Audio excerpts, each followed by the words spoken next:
Jumpa lagi di podcast Ruang Redaksi Kalteng Pos. Hari ini kita kedatangan seorang tokoh Dayak, tokoh masyarakat Kalimantan Tengah yang sangat familiar. Beliau salah satu kabinet zamannya Pak Gubernur Agustin Karusnarang yang saat ini masih aktif di berbagai organisasi di Kalimantan Tengah. Beliau adalah Insinyur Sipet Hermanto Tunjang. Untuk Pak Sipet. Apa kabar Pak Sipet? Sehat Pak? Sehat, baik. Baik, sehat. Apa Pak aktivitas saat ini setelah pensiun, setelah purna tugas sebagai abdi negara? Ya, selamat sore. Assalamualaikum warahmatullahi wabarakatuh. Waalaikumsalam. Kabeh selamat limunalakai, salam sujud kaendem melempang. Adil Kadino bacuran kasuraga sengat kajumbata. Arus. Baik, terima kasih Pak Muslim. Saya diundang untuk podcast pada sore hari ini. Bersyukur bahwa kita dalam kondisi dan keadaan yang sehat. Amin. Dan terkait dengan pertanyaan Bu Muslim tadi, bahwa memang kami bersyukur bahwa dari mantan pejabat di era Pak Agustin Karusnarang yang masih aktif dalam kegiatan organisasi, pada saat ini kami memang aktif di beberapa kegiatan. Yang pertama, kami terpilih sebagai Ketua PWRI Provinsi Kalimantan Tengah masa bakti 2022-2027. Kemudian juga kami terpilih sebagai Ketua Pensupindo Provinsi Kalimantan Tengah. Ini Pak izin, mohon maaf, Pak. Bisa dijelaskan yang pertama tadi Pak. Apa sih PWRI? Mungkin selama ini kan ramai nih terkait PWRI. Kiranya wartawan, organisasi wartawan tuh Pak, PWRI. Organisasi yang lain. Dijelaskan singkat saja. PWRI tadi Pak. PWRI itu PWRI sebetulnya kalau kita lihat kepada sejarahnya, kepada usianya, ini adalah tempat berhimpun para pensiunan pegawai negeri sipil, baik itu pegawai pusat maupun pegawai daerah, dan juga pegawai BUMN maupun BND. Jadi kalau kita lihat pada usianya sudah 61 tahun pada saat ini. Kita baru merayakan hari ulang tahun PWRI kemarin tanggal 24 Juli 2023, ya 61 tahun. Dan PWRI ini adalah Persatuan Reda Tama Republik Indonesia. Dan tugas-tugas kita juga sebetulnya berkiprah terkait dengan memberikan dukungan dari pembangunan daerah, terutama bukan dalam arti fisik gitu. Jadi terkait dengan membangun silaturahim dengan bersama anggota, kemudian membantu juga anggota. Pada saat ini kita sebelumnya membantu anggota untuk menerima hak-hak mereka atas dana tapera yang pernah disetorkan oleh PNS, kemudian tidak terambil pada saat dia masih pegawai negeri. Dan untuk Kalteng itu kalau tidak salah jumlahnya hampir 9 miliar dan kurang lebih 2000 pensiunan se-Kalimantan Tengah. Ya. Nah itu, jadi ini adalah PWRI, Persatuan Reda Tama Republik Indonesia, dan bukan Persatuan Wartawan. Jadi pemirsa atau masyarakat Kalimantan Tengah sudah clear, sudah disampaikan langsung nih oleh Ketua Umumnya langsung bahwa PWRI itu bukan tempat bernama. Bukan organisasi wartawan gitu. Ya. Silakan dilanjutkan Pak. Ya, kemudian kami pada saat ini juga aktif sebagai Ketua Pensupindo Provinsi Kalimantan Tengah. Ini adalah perhimpunan pegawai kehutanan. Dan ini untuk masa bakti 2021-2026. Dan kami juga membentuk yang namanya satu wadah untuk kita bersilaturahim, kegiatan yang memang umum kita lakukan, yaitu adalah adanya arisan tiap bulan. Kemudian juga kita melakukan yang namanya membangun badan usaha, unit usaha kita untuk mendukung kesejahteraan anggota. Jadi kita sebetulnya cukup banyak pensiunan kita yang masih produktif. Jadi yang bisa kita untuk kembangkan, diberdayakan. Dan memang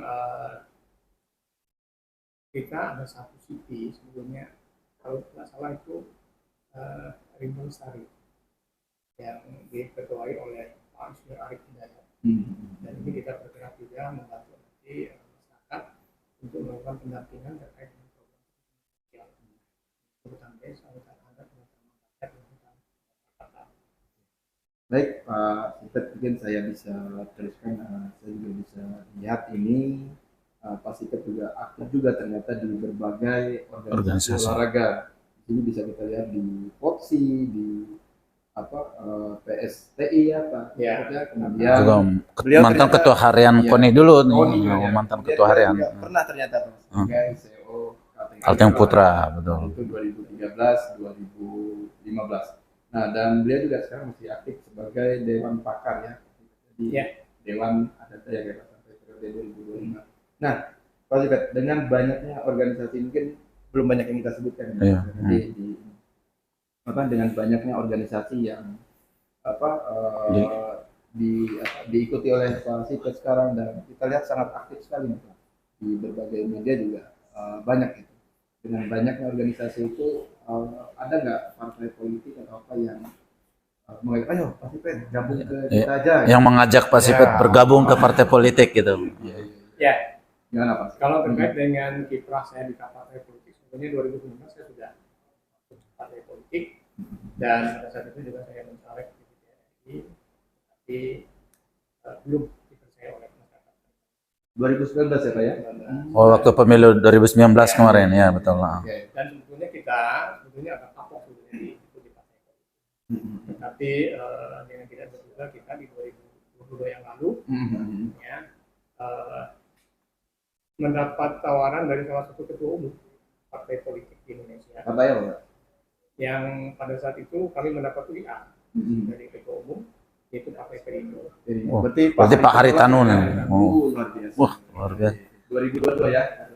Berarti beliau sendiri yang langsung ngajak Pak Sipet untuk bergabung gitulah. Betul, dan beliau meminta waktu pada kami untuk berdiskusi dengan beliau, di mana beliau waktu itu didampingi oleh Sekjen dan juga bendahara umum dan juga wakil ketua umum. Dan hasil diskusi kita memang beliau tertarik karena melihat kepada beberapa hal. Pertama itu terkait dengan latar belakang pendidikan, kemudian keluarga, kemudian karir birokrat, kemudian organisasi yang diikuti. Ya, jadi berdasarkan itu beliau tertarik. Kalau untuk ini sendiri Pak, visi partai dengan Pak Sipet sendiri seperti apa untuk Perindo dan Pak Sipet? Ya, terkait dengan tawaran itu, memang kami sedang mempelajari Partai Perindo melihat bahwa ini sangat pas dengan mimpinya saya begitu, karena idealnya adalah Perindo ini adalah menggambarkan Partai Persatuan Indonesia, di mana dia adalah partai yang nasionalis dan terbuka, artinya partai yang inklusif. Nah, kemudian dia bisa diikuti oleh dimasukin oleh semua suku bangsa yang ada di Republik ini, kemudian semua agama yang ada di Republik ini. Nah, kemudian yang tidak kalah penting, dia punya visi Perindo untuk Indonesia sejahtera. Nah, tentu ini sangat menarik perhatian saya, dan mungkin saya bisa berbuat bagi Kalimantan dengan sejahtera. Perindo untuk Kalimantan dengan sejahtera. Jadi itu sebetulnya yang menjadi ketertarikan kami. Kemudian dalam rekrutmen juga ada, dia menggunakan mekanisme yang namanya sangat demokratis. Pertama partisipatif, kedua terbuka, kemudian yang ketiga demokratis, dengan mekanisme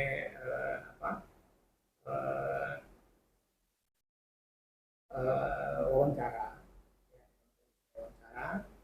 kemudian juga pendaftaran secara manual di masing-masing divisi, baik divisi maupun TV. Tapi nggak kapok nih Pak, karena 2019 kan Bapak pernah calon, kalau nggak salah waktu itu DPR RI juga tuh, dari partai yang berbeda, dari partai yang berbeda, sekarang partai lain, nggak kapok ya Pak? Ya, sebetulnya saya pada saat tahun ini ya ada tertarik karena tagline yang disampaikan oleh KPU dan Bawaslu adalah stop politik uang, money politik, Politik. ya. Kemudian kalau bentuk dari money politik maka akan ada sanksi pidana, bahkan mungkin judis. Kemudian stop hoax, stop politik Politik identitas. identitas. Saya kira itu sangat menarik. Kemudian KPU juga punya target. Pertama adalah peningkatan tingkat partisipasi pemilih. Ya. Kemudian yang kedua adalah mengedukasi para pemilih cerdas. Nah, pemilih cerdas diarahkan kepada 4 hal. Pertama adalah kenali figurnya. Yang kedua bagaimana rekam jejaknya, pendidikan, ya, keluarga, karir, kemudian organisasi, dan yang tidak kalah penting bagaimana ide dan gagasannya. Nah, saya kira ini menarik bagi kami agar supaya masyarakat lebihnya tidak pilih sembilan karung. Dan ini sebenarnya kesempatan bagi kami untuk mempromosikan diri. Gitu. Sekarang berarti sama yang maju di DPR RI juga ya? Dari Dapil Kalteng untuk ya. Artinya Pak Sipet nggak kapok dong? Nggak kapok, berarti masih ingin maju tuh nih. Baik Pak Sipet ini kita sangat kenal sekali, beliau sudah jadi birokrat sejak 1986 ya Pak Sipet ya? Betul. Ya. Diawali dari karirnya tuh seorang honorer Pak. Betul. Dari honorer dulu. Tentu pengalaman dan lain-lain sudah sangat Mumpuni. mumpuni dan orang-orang juga banyak menjulukinya kamus kehutanan berjalan. Jadi Iya, semua tentang betul. kehutanan Iya. ya nggak usah lihat buku Pak Sipet ini langsung bisa ini. Nah baik, berkaitan dengan itu Pak Sipet mungkin bisa berbagi sedikit atau bahkan ya untuk semua masyarakat, untuk secara umum Pak, gagasan apa nanti yang akan dilakukan oleh Pak Sipet Hermanto melihat pertama dengan latar belakang Pak Sipet di kehutanan, lihat banyak sekali potensi sumber daya alam yang ada di Kalteng. Ya, ini menarik pertanyaan ini Pak Amsrin. Jadi dulu saya adalah sebagai seorang birokrat begitu, dan tentu kalau birokrat itu adalah melaksanakan kebijakan. Iya. Ya, tataran melaksanakan kebijakan. Nah, kemudian dari pengalaman saya sebagai seorang birokrat itu saya melihat bahwa masih banyak hal yang masih perlu kita lakukan penggalian potensi. Nah, terutama adalah terkait dengan regulasi. Jadi produk regulasi yang sifatnya berpihak kepada bagaimana masyarakat bersejahtera. Nah, saat ini kalau kita mau merujuk kepada Kalimantan Tengah sebagai provinsi terluas pertama pada saat ini dengan dimekarkannya Papua menjadi 6 provinsi, kemudian Kalimantan Tengah menjadi 2 provinsi, maka Kalteng sekarang naik peringkat ke-1. Provinsi terluas ya Pak ya, Satu setengah kali Pulau Jawa. Kemudian kita memiliki potensi sumber daya alam yang juga luar biasa. Konsesi HPH pernah pada puncaknya itu tahun 90-an itu 121 konsesi izin di Indonesia. Kemudian target produksi juga luar biasa, jutaan meter kubik. Dan kalau kita kumulatifnya sudah ratusan juta dari keluarga. Kemudian kita memiliki yang namanya potensi sumber daya alam tambang, yang baik itu bara, emas, besi, ya, dan sebagainya. Kemudian juga kita memiliki potensi perkebunan. Nah, jumlah penduduk kita hanya 2,8 juta, kemudian rata-rata per kilometer persegi hanya 18 orang atau 18 jiwa per kilometer persegi. Nah, tapi pertanyaan besar kita adalah kenapa sampai dengan hari ini masyarakat belum sejahtera? Ini problem kita. Nah, sehingga saya terpanggil dengan pengalaman kami sebagai seorang birokrat dan mengetahui persis bahwa persoalan dasar kita di Kalimantan ini adalah terkait dengan kepastian hukum terkait dengan fungsi kawasan hutan. Pada saat ini kita masih pada tahapan penunjukan kawasan perairan. Artinya belum keseluruhan 15,3 juta itu terbagi habis kepada konservasi, hutan lindung, hutan produksi dan bersih dan HPL. Ya, untuk dilakukan yang namanya tahapan sebagaimana amanat pasal 15, yaitu harus melalui mekanisme pengukuhan hutan, dan pengukuhan hutan itu harus melalui 4 tahap: penunjukan kawasan perairan, kemudian lakukan pengukuran dan penetapan batas, kemudian hasil pengukuran dan batas petakan, dan hasil petakan itu baru penetapan oleh menteri. Nah, sehingga desa-desa, kecamatan, kelurahan, fasilitas pembangunan dan macam dalam kawasan hutan masih dalam kawasan hutan idealnya harus keluar. Nah, jangan lupa bahwa sampai dengan hari ini masih ada ratusan desa dan kelurahan yang tersendera dalam fungsi kawasan hutan. Dan ini harus diselesaikan. Kenapa? Karena untuk prasyarat pembangunan bisa maksimal, ya, dilaksanakan oleh 3 pilar, yaitu pemerintah dalam hal ini bersama-sama dengan legislatif, kemudian dunia usaha, swasta, dan masyarakat. Dan harus pada posisi yang sejajar. Jadi masyarakat bukan hanya sebagai objek, Tapi harus jadi subjek dia, ya, sebagai pelaku nih. oleh sebab itu ke depan ini menjadi perhatian kita. Jadi terkait dengan kepastian hukum dan kepastian berusaha itu menjadi penting. Jadi ke depan kita berharap bisa diselesaikan terkait dengan desa kelurahan yang ada dalam fungsi kawasan hutan ataupun hak-hak privat yang ada dalam fungsi kawasan hutan. Saat ini memang ada mekanisme yang dilakukan oleh pemerintah melalui mekanisme TORA, anak objek reforma agraria. Tetapi itu masih parsial dan belum bisa menjangkau secara keseluruhan. Berarti termasuk tata ruang kita sekarang kan masih bermasalah juga, belum selesai itu tuh Pak. Tata ruang kita juga iya. tata ruang kita perlu revisi. Perlu revisi. Sudah cukup waktu karena tata ruang kita yang terakhir adalah 2015 ya betul. Bisa kita melakukan revisi untuk kita menyesuaikan dengan dinamika kebutuhan atas ruang bagi pembangunan di Kalimantan, terutama bagi kepentingan pemerintah dan masyarakat. Ya. Baik Pak Ebet, mungkin melanjutkan yang tadi dengan banyaknya investasi ya, pasti saja pengelolaan SDA di Kalimantan Tengah oleh perusahaan perkebunan, pertambangan maupun perhutanan.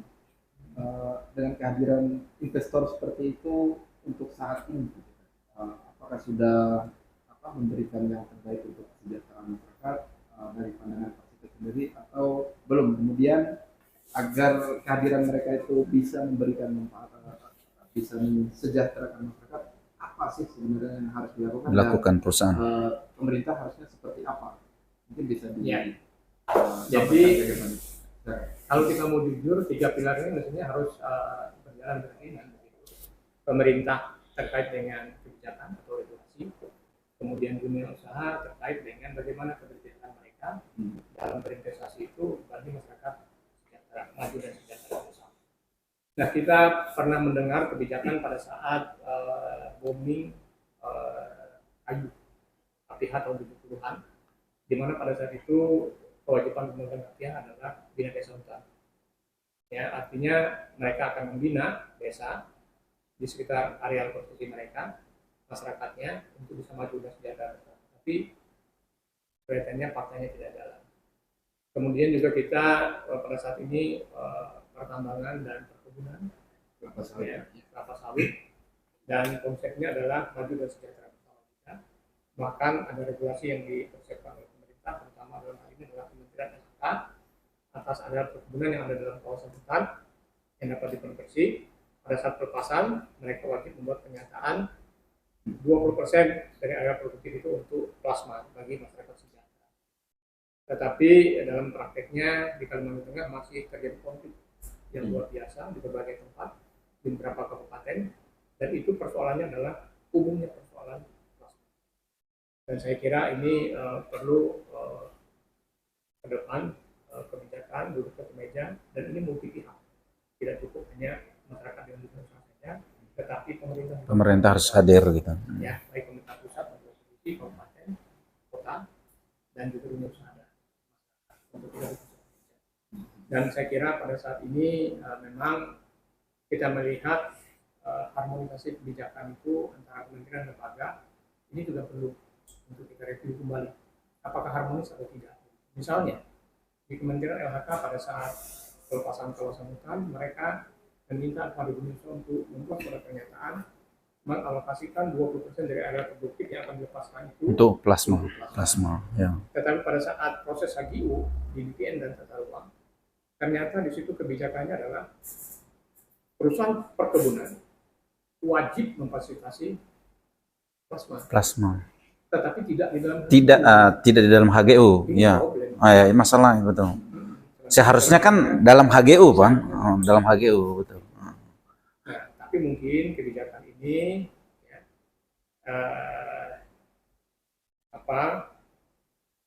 menyangkut tahun berlakunya. Jadi ada banyak perusahaan perkebunan yang berlindung di balik tahun berlakunya. Tahun berlaku HGU-nya. Prosesnya, Oh, proses anak plasma itu. Oh. plasma itu tahunnya sebelumnya tidak ada kewajiban itu. Sehingga mereka wajib mempublikasi. Kalau secara regulasi Pak, Oleh sebab itu saat ini perlu harmonisasi regulasi. Mungkin dalam kehutanan dan KLHK. BPN Tata Ruang dan juga mungkin Kementerian Pertanian. Pertanian, saya kira perlu harmonisasi. Jadi itu terkait dengan plasma 20%. Dan saya kira pada saat ini ada kebijakan pemerintah dengan undang-undang Omnibus Law bahwa izin usaha perkebunan yang pada saat ini ada dalam kawasan hutan Itu akan diputihkan informasinya. Ya. Itu. Saya kira ini momentum bagi kita untuk bisa menyelesaikan persoalan Plasma ya belum tergarap. Ya. Ya. Agar supaya kita tidak hanya berpihak pada investasi tapi juga kepada masyarakat. Begitu sehingga masalah akan terselesaikan bersama. Investasi selesai, kemudian masyarakat juga selesai. Nah mungkin mekanismenya bagusnya itu dikelola oleh BUMDes, Badan Usaha Desa. Ya. atau Operasi. Ya. desa. Ke depan itu saya kira manfaatkan itu. Artinya tidak hanya pada dunia usaha berpihak kita, tapi juga pada masyarakat yang belum merealisasikan 20% itu untuk kita. sehingga tidak terjadi konflik lagi. Sehingga tidak terjadi konflik lagi Ya. yang seperti terakhir kemarin sampai pada korban kematian. Nah ini kan Pak Sipet kan lumayan lama ini di birokrat kan saat itu dinas kehutanan ya. Ya terakhir jabatan terakhir Kepala Dinas Mungkin Kehutanan. Pak Sipet saat itu pasti tahu nih regulasi. Nah ini regulasi ini harus diperbaiki atau diinikan biar tidak mengganggu misalnya masalah plasma dan lain sebagainya tadi. Kenapa saat itu? Kenapa saat menjabat sebagai Kepala Dinas tidak mengeksekusi itu loh Pak? Nah, jangan lupa kita bahwa pada saat kita sebagai seorang birokrat, apalagi sebagai kepala dinas pada saat itu, kita tidak terlibat di dalam merumuskan Mengambil suatu kebijakan. Ya. Terus sebatas apa saat itu? Sebagai pelaksana berarti. Ya. Pada saat ini kita hanya sebagai pelaksana atas Ya, pelaksana. Nah, dan atas kebijakan itu memang prakteknya tidak maksimal. Contoh sederhana itu pada saat ada kebijakan kita untuk menggiring masyarakat melakukan penanaman sengon di Kalimantan, memanfaatkan mereka. Iya. Iya betul sengon. Dan pada saat itu kita melakukan uji coba di Kecamatan Menuhing Raya. Gunung Mas. Ya, penanaman 1 juta sengon. Ya, dengan kita fasilitasi mereka pelatihan, ya, bagaimana menanam, bagaimana memelihara, kemudian ada juga tumpang sarinya. Ya, karena di interval akan mencapai umur daun tebang itu perlu juga mereka untuk mendapatkan sumber penghasilan mereka. Dan faktanya pada saat itu ada kebijakan bahwa perusahaan izin industri perkajuan yang ada di Pulau Pisau untuk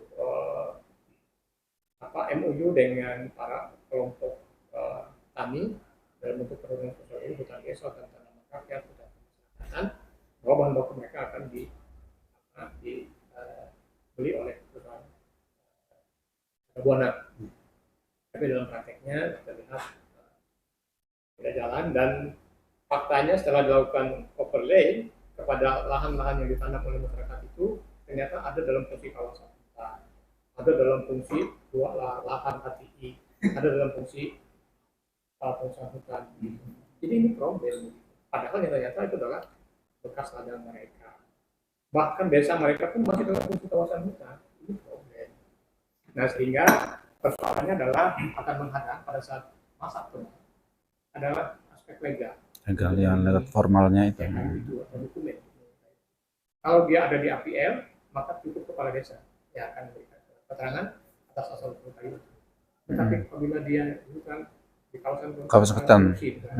Nah kita berharap itu ditangani oleh KPH, Kesatuan Pengelola Hutan, atau kalau dia di HTI mestinya oleh manajemen HTI. Dan problemnya adalah HTI tidak ada tempat. hanya tercatat di situ adalah sebagai lokasi Lokasi HTI, ya betul. Nah, Jadi betul. hal-hal ini yang ke depan perlu kita Perlu secara baik. dibenahi. Dan Hutan tanaman industri, itu, betul. melalui pusat yang pasti Iya. harus bersuara. Harus bersuara di pusat berarti itu. Suara Ya, maksudnya anggota legislatif kita yang perlu berbicara banyak di sana. bicara banyak. Karena ini adalah kebijakan regulasi presiden pusat. Itu saya kira beberapa hal Ini yang kalau di daerah hanya sekedar mungkin aspirasi aja ya. ya kan. Saya kira potensi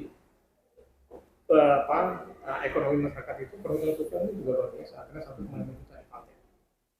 Jadi kita harus pastikan legal fisik lapangan melalui terbatas, kita harus pastikan penguatan kelembagaan, kita harus pastikan penguatan peningkatan kapasitas kelompok tani, kita harus pastikan siapa yang melakukan pendampingan, dan kita pastikan bagaimana skema pendanaan. Itu problem kita, termasuk nanti mungkin bagaimana pemasarannya, ya, bagaimana membangun sarana prasarana mereka, kemudian apakah hutan desa bisa menjadi skema carbon trade, apa yang harus dipersiapkan oleh kelompok tani itu difasilitasi dengan baik.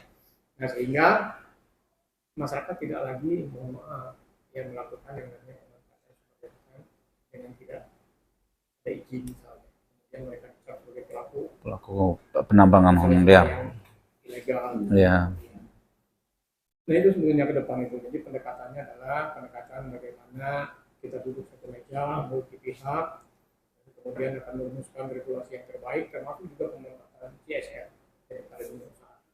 Ini juga sebenarnya potensi untuk pemberdayaan masyarakat. Nah, pengalaman kami di masyarakat ada beberapa hal yang disampaikan. Pak, saat ini kami sebetulnya membutuhkan yang namanya sumber ekonomi yang sifatnya mandiri. Nah, kami tidak lagi misalnya berorientasi kepada memanfaatkan sumber daya alam berupa tambang emas. Jaraknya pada saat ini luar biasa. Kemudian kami harus juga bermalam. Kami harus meninggalkan keluarga. Istri. Ya. Ya, kemudian kita tidak tahu ke depannya apa, karena sudah semakin jauh. Nah, oleh sebab itu mereka mengharapkan adanya usaha yang sifatnya mandiri, pengembangan perkebunan, ya, pinang betara, dilengkapi dengan tanaman selak, misalnya kopi, bintang, atau misalnya peternakan, itu harapan mereka. Nah, jika kita ada kebijakan pembangunan kita yang berorientasi kepada pemberdayaan ekonomi masyarakat mandiri, saya kira ini potensi Kalimantan Tengah karena kita punya luas lahan yang sedemikian luas. Dan itu nanti akan diperjuangkan ya. Oh iya, dan kawal dengan pengalaman kita yang ada, kita ingin pastikan bahwa desa kelurahan yang ada di lokasi kawasan hutan harus tengklap atau paling tidak dengan orang atau orang. Kemudian batas wilayah administrasi pemerintah antara provinsi, antara kabupaten, kota, antara kecamatan, desa juga mestinya ikut prasyarat. Karena itu sumber konflik yang terkait dengan batas wilayah. Ya. Karena itu umumnya kaitan dengan sumber daya alam. Jadi pada semua tingkatan kemarin pada saat rapat terpadu antara Bapak Gubernur dengan seluruh KDS Kalimantan terungkap ke permukaan bahwa hampir ribuan desa kelurahan di Kalteng ini belum ada tata batas. Bahkan tata batas dengan desa yang dari Kalteng dengan desa dari wilayah provinsi tetangga pun masih bermasalah. Karena itu ada hubungan dengan SDA, Pak. Desa Tambong tuh hilang, Pak, di Bartem. Itu apa sebenarnya kalau dari pandangan Pak sendiri? Nah, sebetulnya kalau kita lihat pada itu mestinya kita harus melihat pada kewenangan untuk batas wilayah administrasi antar provinsi. Oh, ya. Kemudian antar kabupaten kota itu mestinya gubernur. Kemudian antar kecamatan mestinya bupati. Kemudian antar desa ya camat. Ini tinggal kita breakdown. Mestinya dari bawah dulu dari desa dengan pemetaan partisipatif. Gitu. Jadi itu akan mengeliminir yang namanya sengketa lahan. Sengketa, ya. Kalau kita melakukan pemetaan partisipatif batas wilayah antar desa. Informasinya banyak di situ memang SD-nya cukup besar di situ sehingga jadi rebutan. Betul, perhutanan sosial pun terjadi itu. Iya. Hutan desa, hutan adat, itu antar desa bisa. Apa yang harus dilakukan agar ya tidak ada lagi desa atau wilayah yang ada di Kalimantan Tengah yang tidak hilang atau lepas lah dari titipan bunga ya kan. Basic teknisnya, ada pelatihan. Ya. Kemudian kalau secara institusi, kalau di Kehutanan itu dia punya unit UPT, unit pelaksana teknis kita, yaitu BPKH wilayah 21 Palangkaraya. Nah, BPKH 21 Palangkaraya ini sebetulnya latar belakangnya pada saat kami di Kepala Dinas Kehutanan itu melihat bahwa Kalimantan Tengah luas wilayah 15,3 juta, kemudian kawasan hutannya mencapai 82%. Kemudian kok kita gabung dengan BPKH wilayah 6 Kalimantan Selatan. Nah, sehingga pada saat itu saya sampaikan kepada Pak Gubernur dan sekarang untuk perlu kita membentuk divisi sendiri, BPKH yang akan bertugas untuk pemantapan kawasan hutan di Kalimantan Tengah. Nah, kita berharap ke depan BPKH kita berikan porsi maksimal, artinya penganggaran untuk melakukan pemantapan kawasan hutan di provinsi, konservasi, lindung, produksi, gitu. Kemudian hak masyarakat juga harus kita keluarkan. Nah, saya kira mereka sebagai pejabat teknis atau studi teknis bisa melakukan bimbingan kepada masyarakat begitu dalam rangka mempersiapkan SDM, baik itu di tingkat kabupaten, tingkat kecamatan dan desa. Gitu loh, untuk melakukan yang namanya pemetaan partisipatif, dan itu sudah pernah dilakukan, mungkin melibatkan juga AMAN, aliansi masyarakat. Aliansi masyarakat ada, ya. Saya kira itu Oke. Ya. Baik, Pak Sipet ini kan Bang Sensi dulu sebagai salah satu penggagas dan inisiator pemekaran di Burung Raya, ya, Kabupaten Burung Raya. Burung Raya. Itu ya, Pak, salah satu Pemekaran. Pemekaran di sana ya, Pak ya. pokoknya pakai sekarang. Ya, betul. Tapi yang Menjalankannya kan Pak Sipet juga kan, Pak. Iya, Oke, iya. Nah, saat ini kan sedang ramai juga, Pak. Kita di Kalimantan Tengah sedang mengajukan Untuk provinsi. meskipun saat ini Ya. lagi moratorium kan, pemekaran pertama provinsi Kota Waringin Dan Raya, Barito dan Raya. beberapa kabupaten di Kapuas kalau nggak salah, Di Kapuas, itu di masuk Kotim di juga. Indonesia, dan di Indonesia kalau nggak salah ada ratusan ini usulannya yang masuk di pusat. Nah, kita ingin pencerahan lah dari Pak Sipet. Apakah saat ini sudah layak nggak Kalimantan Tengah ini dimekarkan, atau ada pendapat atau gagasan-gagasan lain atau hal-hal lain nggak yang bisa disampaikan? Ya, terkait dengan pemekaran tentunya kita harus merujuk kepada regulasi pada ketentuan peraturan. Kalau kita melihat kepada ketentuan peraturan memang dimungkinkan untuk melakukan, tetapi dengan prasyarat yang misalnya untuk regulasi untuk provinsi minimal itu didukung oleh 5 kabupaten. Ya. ya, kemudian juga sebaran penduduknya. Tetapi yang pasti bahwa pada saat ini kita tahu sedang moratorium, ya. Dan memang yang paling penting juga adalah rekomendasi daripada wakil-wakil DPRD. Nah, kalau dari sisi itu ya regulasi artinya dimungkinkan. Ya, apakah sudah pas saat ini untuk dipakai di provinsi? Kalau memang kita lihat pada luas wilayah luar biasa, 1,5 km, Pulau Jawa ada 6 provinsi. Ya. Nah, tetapi memang ada faktor pembatas kita. Jadi kalau saya sih lebih cenderung kepada bagaimana upaya kita untuk melakukan Pemekaran Oh, berarti harus diawali kita pemekaran kabupaten dulu supaya bisa memenuhi syarat, salah satu syarat tadi itu, baru kita ke pemekaran provinsi. Betul. Tahapan harus dari bawah kita. Oh, betul. Itu jadi tahapannya. Setelah itu sudah jelas kenapa levelnya 8 kabupaten kita itu berkembang luar biasa. Kalau pemekaran kabupaten, Pak Sipet, itu siapa yang harus memperjuangkan itu? Apakah harus dari kabupaten yang memperjuangkan ataukah provinsi? Itu gimana? Saya kira ya saling mendukung lah. Jadi pemekaran diupayakan dari kabupaten dulu, rekomendasi dari kabupaten, dan kemudian juga perlu dukungan dari pemerintah provinsi. Dan, karena memang pada dasarnya kita kan di bawah pemerintah provinsi, pemerintah provinsi juga harus ada tujuan. Memang kalau dilihat selama ini gemanya itu lebih kepada pemekaran provinsi daripada pemekaran kabupaten. sehingga muncul isu bahwa pemerintah pusat belum menyetujui pemekaran provinsi. Ada apa nih? Kenapa dan Kalteng? Padahal mungkin salah satunya karena kita belum melakukan dari bawah tadi, mungkin salah satu. Saya kira yang paling penting adalah moratorium, kecuali untuk otsus. Oh ya, kalau otsus mungkin bisa. Ya, Keuangan, Pak, ya betul. tanpa diminta untuk kepentingan Langsung. sekarang. Iya, iya. Bahkan sekarang ini kesulitannya adalah sumber daya manusia untuk mengisi aparatur sipil negara juga menjadi problem. Oke, baik. Pak Supet ini sudah 2 kali nih Mas Budi. Kita ke politik lagi ya. Mas, boleh ya. silakan. Apa? Kita ke politik ya, Ke politik. ya. Ini kan sudah 2 kali dan Pak Supet masih belum kapok ini bertarung di pesta demokrasi. Dan nama beliau juga di masyarakat. Oh, sangat familiar. Beliau ini sangat familiar. Sempat masuk ini, bukannya sempat masuk salah satu figur di pemilihan kepala daerah. Betul, ya dulu pernah, ya betul.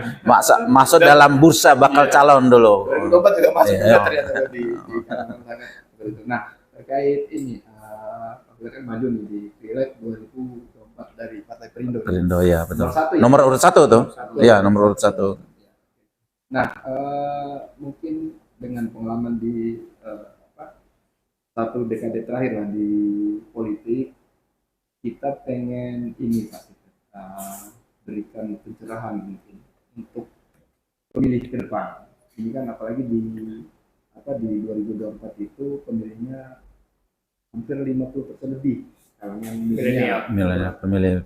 Dan kecenderungannya ya masalah money politik dan sebagainya itu ya itu sudah hal yang umum.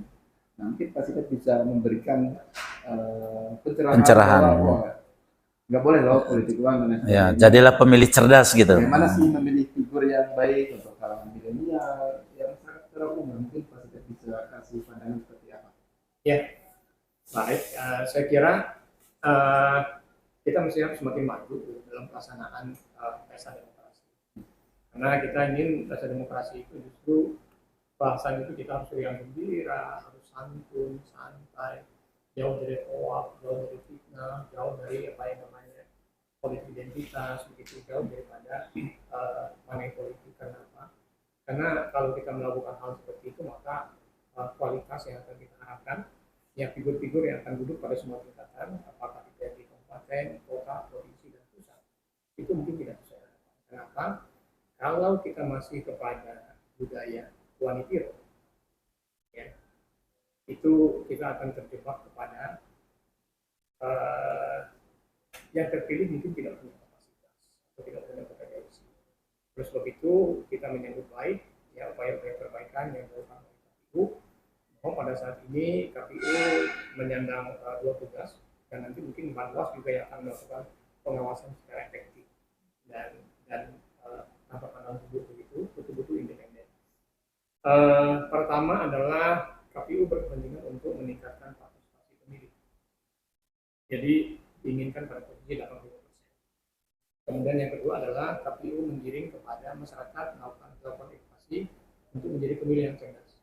Pemilih cerdas, kenali figurnya, kemudian lihat rekam jejaknya, bagaimana pendidikan, bagaimana keluarga, bagaimana karir, kalau dia birokrat, kalau dia akademisi, kalau dia perusahaan, kemudian bagaimana organisasi yang pernah dipegang. Dan yang tidak kalah penting, bagaimana ide dan gagasan bagi masyarakat sejahtera. Karena kata kunci tentunya kita ingin membawa pada masyarakat sejahtera.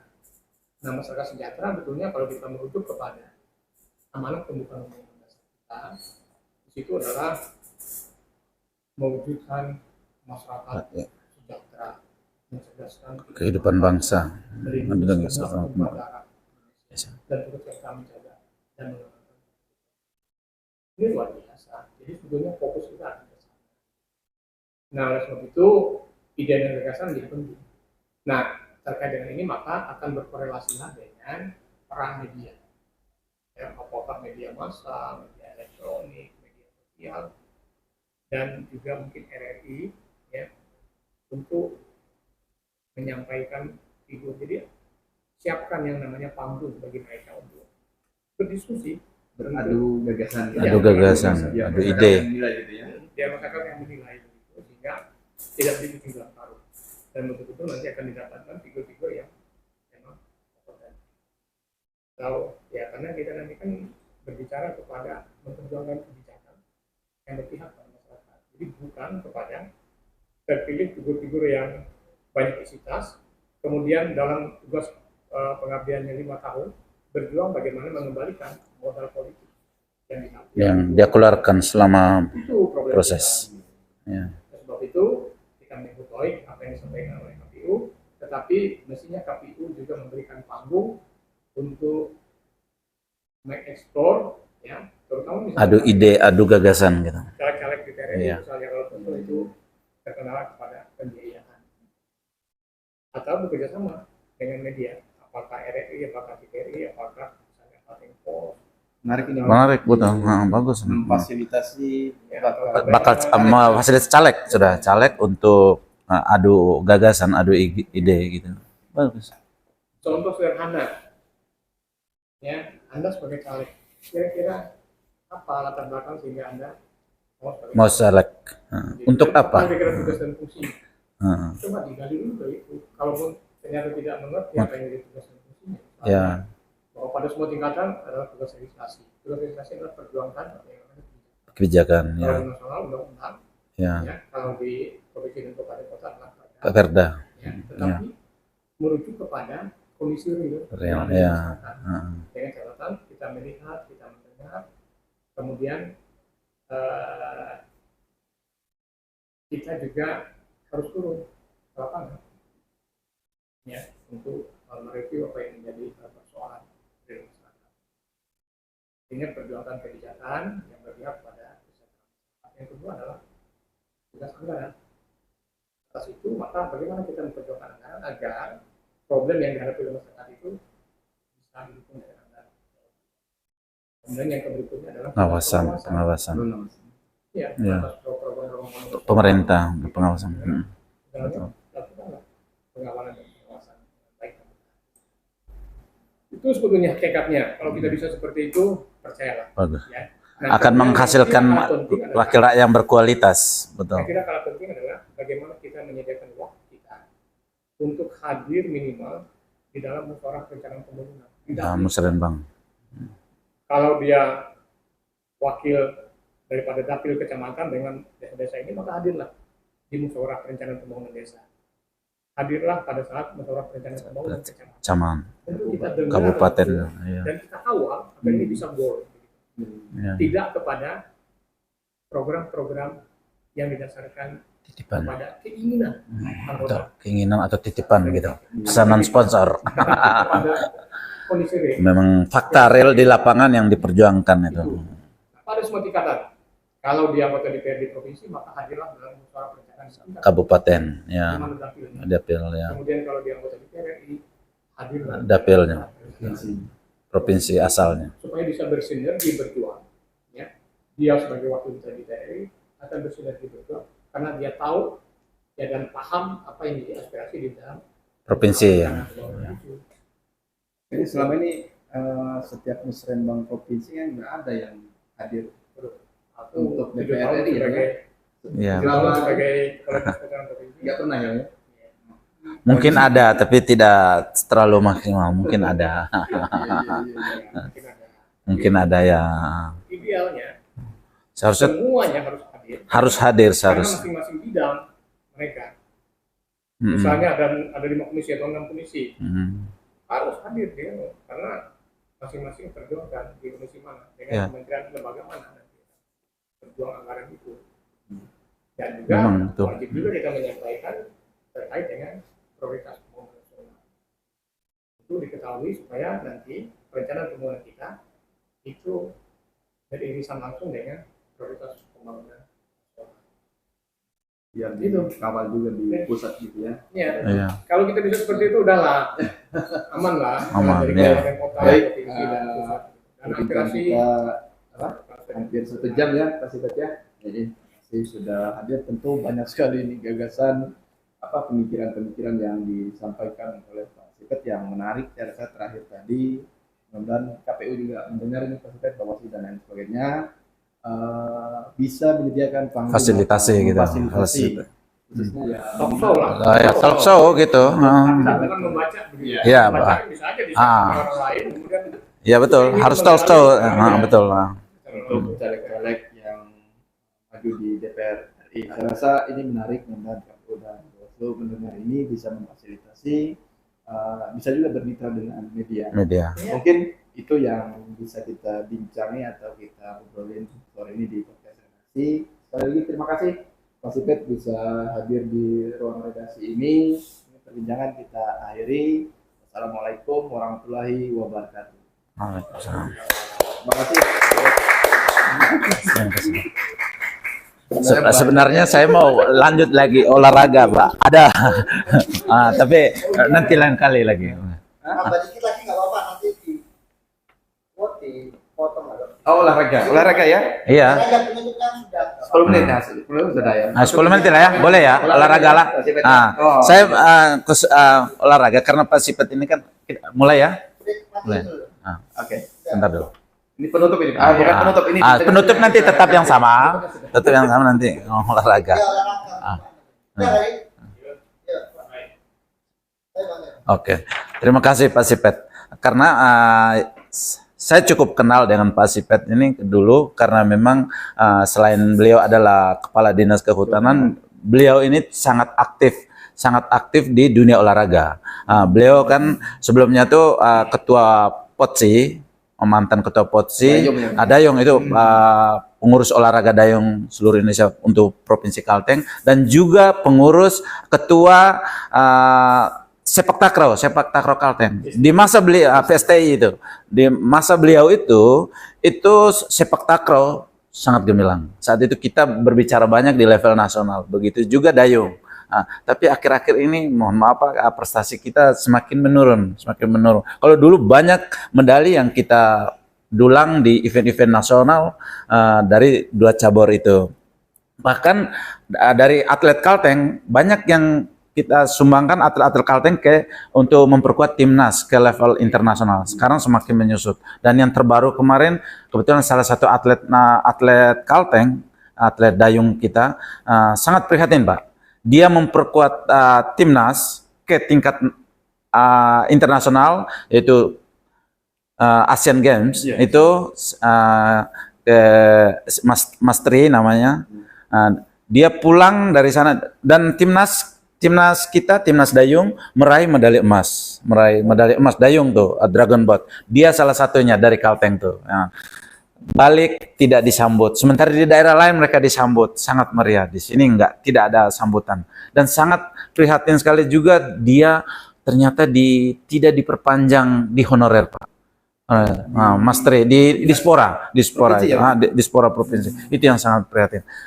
Itu menurut Pak Sipet sebagai mantan ketua Dayung, ketua PSTI, seperti apa itu menanggapi?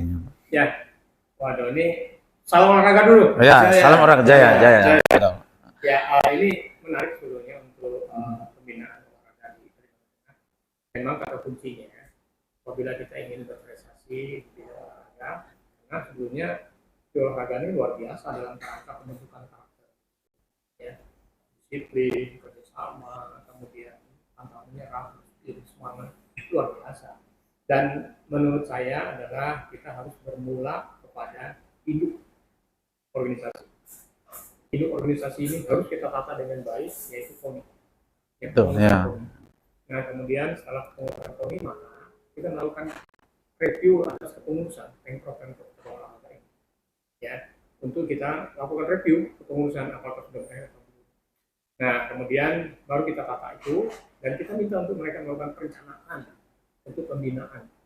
Ya, artinya Binpres, ya wakil ketua KONI bidang pembinaan prestasi itu menjadi peran penting dan strategis di dalamnya. Nah, kemudian saya kira tentu kita perlu membangun komunikasi dengan Bapak Gubernur selaku pemegang otorita untuk menyediakan anggaran dan juga tentu membangun komunikasi dengan DPRD untuk memberikan dukungan ya anggaran. Nah, hal-hal yang perlu kita perhatikan diantaranya adalah bagaimana sarana prasarananya. Tadi sudah dalam rangka penataan dan pembenahan pengurus cabang-cabang olahraga, kemudian bagaimana sarana prasarana untuk kita bisa berprestasi, kemudian bagaimana dana pembinaan masing-masing cabang olahraga, dan kita kalaupun toh terbatas anggaran, mestinya merancang kepada cabang-cabang olahraga yang menjadi andalan. Andalan, ya, yang Jadi jangan gitu, bukan berarti kita mengenampilkan yang lain, ya. tapi tetap tapi disesuaikan dengan anggaran. Nah, kemudian tentu adalah ajang untuk melakukan uji coba atas pelatihan-pelatihan pembinaan itu. Misalnya agenda-agenda nasional, kemudian lokal, ya, provinsi, kabupaten, kota. Di hari-hari ulang tahun kabupaten, di hari-hari ulang tahun kemerdekaan misalnya, laksanakanlah kejuaraan-kejuaraan cabang-cabang olahraga. Dan itu sudah dibuka oleh Pak Gubernur. Nah, hanya karena organisasi kita belum terkawal dengan baik, KONI, kemudian cabang-cabang olahraga ini belum terlaksana. Misalnya bola voli, saya wakil ketua umum. Ya, betul, PBFC ya, Ketua umumnya Eka Pujo Parto, ya. saya wakil ketua umum. Kita voli pantai luar biasa, Kalteng dengan potensi pemain lokal. Kita pernah masuk ranking 6 ya. nasional pada saat Peringkat 6 betul. Prato Ya. di Jawa Barat.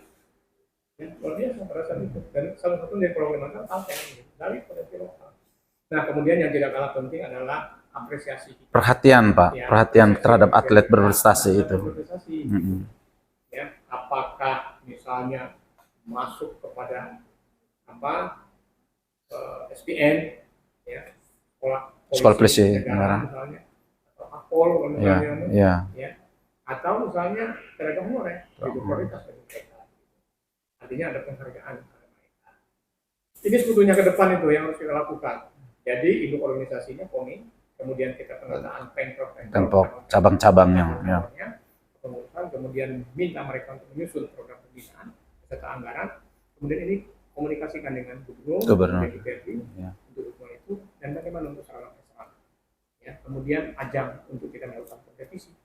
Ya, apakah Porkap, ya, kabupaten kota, olahraga kabupaten kota, ya. Kemudian Porprov, kemudian pekan olahraga pelajar, luar biasa. Nah, ini agenda-agenda ini harus berjalan rutin, atau ada dalam kejuaraan dalam rangka misalnya hari ulang tahun Bayangkara, kejuaraan apa misalnya yang kita lakukan, hari ulang tahun provinsi, itu luar biasa, ada banyak yang bisa kita lakukan.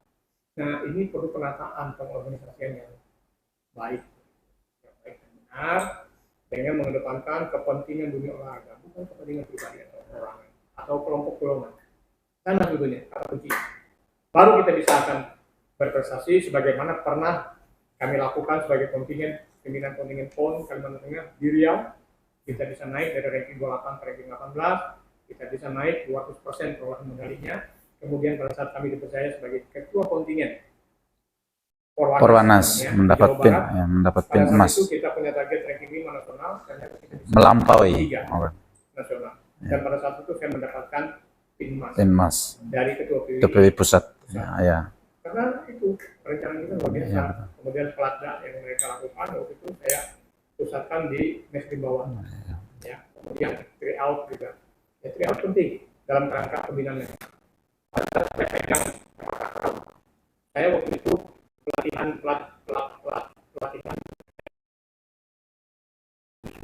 dan kita juara 3 nasional pelajar, luar biasa. Kalau dari Pasifet sendiri kan sebenarnya kita bisa menggelar event-event internasional, bukan hanya nasional, internasional. Contohnya UCI kemarin berhasil. Layak Kalteng ini untuk menggelar event internasional kejuaraan dunia dayung misalnya? Itu kata kunci. Karena potensi atlet kita punya, terus sarana kita punya, sangat mendukung. Nah, dari Danau Sadar tuh, itu bisa. Betul. Jadi kita terkait dengan kejuaraan-kejuaraan nasional lah, ya, sebetulnya sangat potensial. Tinggal bagaimana kita melakukan organisasian dengan baik. Ya, organisasian dengan baik. Kemudian saya kira kita harus melihat juga potensi pendanaan. Karena kata kunci ini pendanaan, betul ya. Nah, apabila memang anggaran yang berasal dari APBD terbatas, maka kita harus melirik potensi dunia usaha yang luar biasa. ada sektor pertambangan, sektor kehutanan, sektor perkebunan, jasa konstruksi.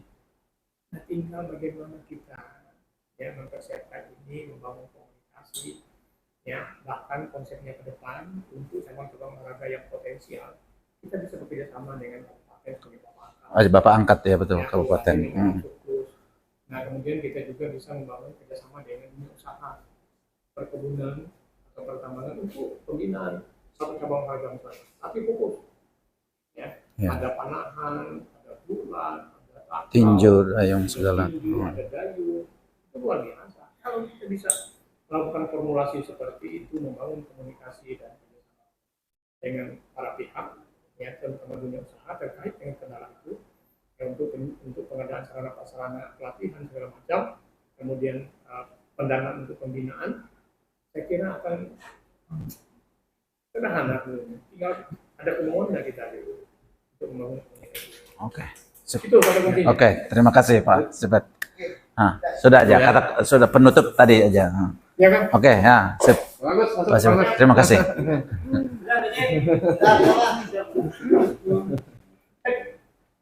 Anu, ada. Oh, ada ini. Ini ada sih. Irfan, tolong itu. Yang souvenir tuh.